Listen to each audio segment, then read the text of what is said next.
Hello everyone and welcome back to English with Kayleigh. In today's video we're going to take a look at Jackie Kay's poem entitled Brendon Gallacher. So just before we get started with our analysis, I've actually created a resource for teaching and studying this poem, which gives you guided questions and a full answer key, just to help you kind of guide your thinking about the poem and some important things that you may need to consider that haven't been discussed in this video. You can see that the link will be in the description, but you can also search for all things high school on Teachers Pay Teachers, and you'll see my resources there. Let's get started. So, Brendon Gallacher. He was 7 and I was 6, my Brendon Gallacher. He was Irish and I was Scottish, my Brendon Gallacher. His father was in prison. He was a cat burglar. My father was a Communist Party full-time worker. He had 6 brothers and I had 1, my Brendon Gallacher. He would hold my hand and take me by the river, where we'd talk all about his family being poor. He'd get his mum out of Glasgow when he got older. A wee holiday someplace nice, someplace far. I tell my mum about my Brendon Gallacher, how his mum drank and his daddy was a cat burglar. And she'd say, why not have him round for dinner? No, I'd say, he's got big holes in his trousers. I like meeting him by the burn in the open air. Then one day, after we'd been friends 2 years, one day when it was pouring down and I was indoors, my mum says to me, I was talking to Mrs. Moyer, who lives next door to your Brendon Gallacher. Didn't you say his address was 24 Novar? She says there are no Gallachers at 24 Novar. There never have been any Gallachers next door. And he died then, my Brendon Gallacher, flat out on my bedroom floor, his spiky hair, his impish grin, his funny, flopping ear. Oh, Brendon. Oh, my Brendon Gallacher. A really, really beautiful poem there, with 2 main themes that you could explore and discuss in an essay. Of course, the first one being childhood, and the second being loss. So we're going to do a stanza by stanza analysis, and then we'll discuss a little bit about the form, the speaker, and AO5 that you can use when analysing this poem. So the poem starts with these kinds of very, very simple phrases. He was 7, I was 6, he was Irish, I was Scottish. And this repetition of my. It very much emulates the speech of a child. We understand children often compare things, especially between friends, like, oh, I've got blonde hair, you've got brown hair. So we see the speech of a child coming through. Then we have some information about Brendon and the persona of the poem. So he was 7, I was 6. He had 6 brothers and I had 1. I've had some very interesting conversations with students over the years about what they feel this could possibly mean. And one interpretation that we all agree upon is this idea of the persona maybe wants to feel protected by an older companion. In the fact that he's 1 year older than she is, and that he obviously has 6 brothers. He has a much wider circle, so it may also be about the persona wanting to be a part of that wider community. We see my this possessive pronoun, and we get the sense that he, being Brendon, belongs to her in her imagination, her being Jackie Kay herself, which we'll talk about in just a second. So we almost get this duality as well, that she feels the need to protect him as well. He belongs to me. And the use of Brendon Gallacher, the full name, I think it lends itself to this idea of credibility. Of course, once you get to the end of the poem, you understand that Brendon is an imaginary friend of Kay. So in giving the full name, it's much less likely that we will question, the truth about this character. So, as I said, when I mentioned Jackie Kay herself, this is actually an autobiographical poem. Kay has spoken about it several times. It comes from an anthology from 1992, which is called Two's Company. It's a children's anthology, which means it's poetry made for young people. And this is actually the only poem from that collection that we study from Darling New and Selected Poems. He would hold my hand and take me by the river. So we get this sense of physical contact between the two. Again, that gives some reality and realness to the situation, the fact that they can physically touch. He's tangible, which makes it much less unlikely that he's created in the imagination. Again, we have this idea that Brendon is the leader, protecting Kay and guiding her. They'd meet by the river. He'd take me by the river where we talk. So we've got this lovely enjambment and possibly a duality in meaning. So we see the kind of flowing river, but we also see these hours that they spend together conversing and discussing their lives. Where we talk about his family being poor, he'd get his mum out of Glasgow when he got older. We have these lovely contractions here, very much highlighting the comfort level between the pair and the informal conversations that they would have. So we see a great friendship and comfort between them. A wee holiday. If you are studying Jackie Kay as an international student, which some of my students are, as part of the Cambridge syllabus, there are certain words that will ultimately cause confusion and question, and it's really important that you look at this kind of dialect here. So a wee holiday, this means small in Scottish dialect, and this really creates realism, and I think it really reflects Kay's heritage through the use of this authentic voice, which he uses all the way throughout the anthology. So again, it takes us back to this idea of identity and belonging and this Scottish sense of pride Kay has. A wee holiday, someplace nice, someplace far. So when we first read this, we obviously consider that this is Brendon's thoughts. But when we get to the end and we realise that Brendon is a figure of the imagination, this actually could be a reflection of Kay's own wishes and dreams. We get the sense of somebody wanting to escape Glasgow, and it may be a reflection of Kay's own views due to society's views towards people of colour, people of different sexual orientations.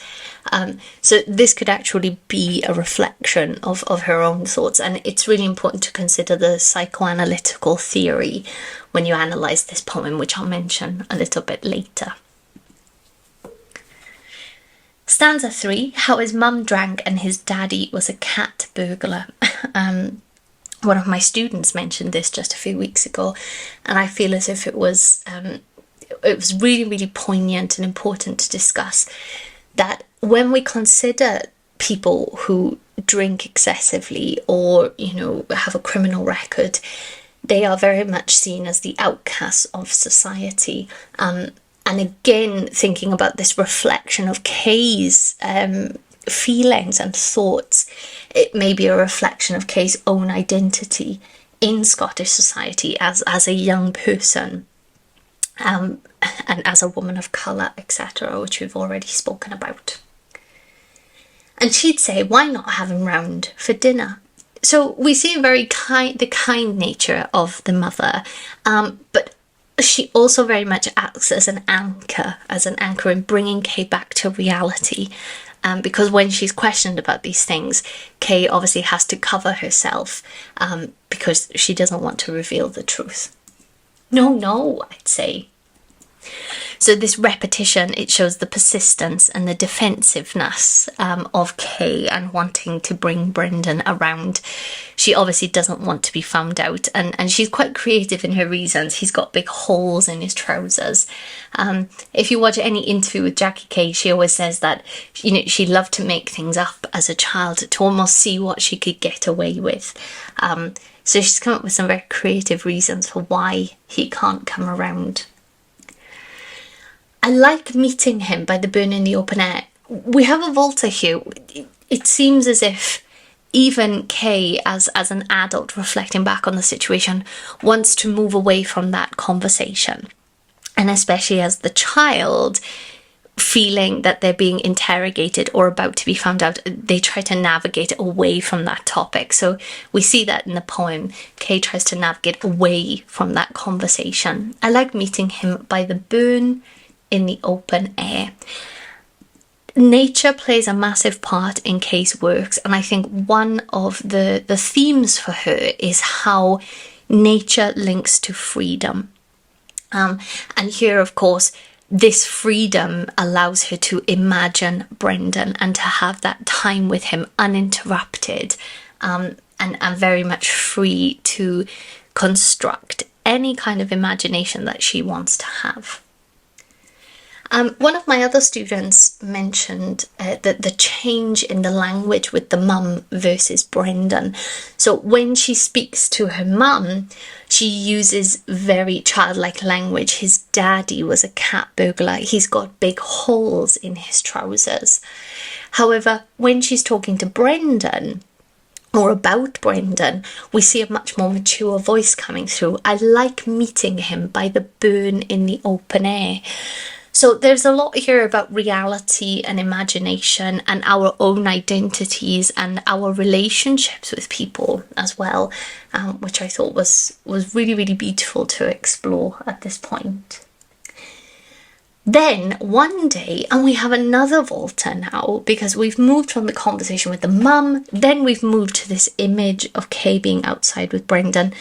Now one day, it's very displacing for the reader, and it also creates a sense that something is going to go wrong here. And we see this because in the next stanza it's repeated, one day when it was pouring down. So it really reflects the seriousness.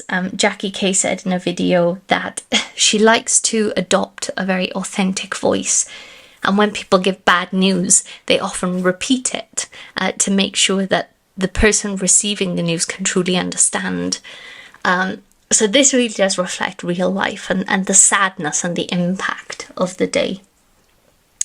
When it was pouring down, so we've got pathetic fallacy here, foreshadowing that something bad is about to happen. A storm is almost on its way.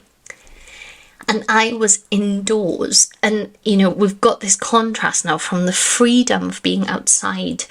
All of a sudden we have this lack of freedom. It's very restrictive, almost a prison of the mind, and this breakdown of imagination that's being taken away at this point.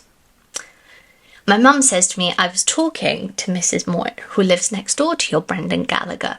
Now, as you can see, throughout all the stanzas, I've underlined the R sound at the end of each line, because we have this half rhyme throughout. Now, of course, we know that this is from a children's collection, so it does seem to have this kind of nursery rhyme-esque sound to it. And I think it very much creates harmony at the end when we see how they interact and the happiness that they feel. Then it moves, to this kind of sad memory that's being replayed. But within that memory, there is happiness of remembering Brendon and their time that they spent together.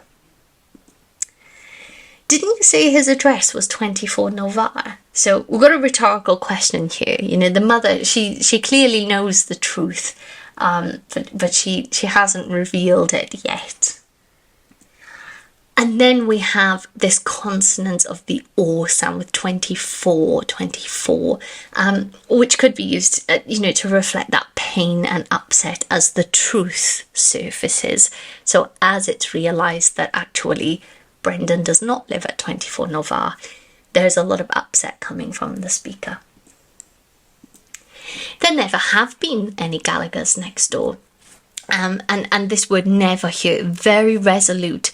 It doesn't create any kind of freedom for Kay to create or to suggest a reason why this is wrong or why this information isn't correct. Her imagination here is being restricted and stifled. So, it's impossible. so you're not telling the truth. So we've had quite a lot of conversations in my classroom about, is the mother quite insensitive to her daughter, or is she guiding the daughter not to lie? And there have been some debates about this within the lesson, which I think is perfectly okay, because that's one of the things you want to do in your analysis. You want to give multiple perspectives and then give your own opinion on it. And he died then. Then we've got this very short declarative sentence, and it really shows the immediacy of his death. My Brendon Gallacher. Now, we've still got the possessive pronoun here, but we sense a change. It goes from proud ownership to this kind of sense of loss, as she becomes to accept that Brendon is no more. We've got the alliteration of the F sound, flat, floor, funny, flopping. And this is actually where we start to understand. Of course, now we understand that Brendon is just a figure of Kay's imagination. And this alliteration highlights the fact that this person was built in fantasy, and it's very nostalgic and reminiscent. His impish grin, his funny flopping ear. We've got connotations here of this kind of mythical creature, very, very different to the start of the poem, where he was created as a very tangible, real figure. Now we start to see physical features that are more of the imagination. Oh, Brendon. So we've got the repetition here and this loss, this overwhelming emotion.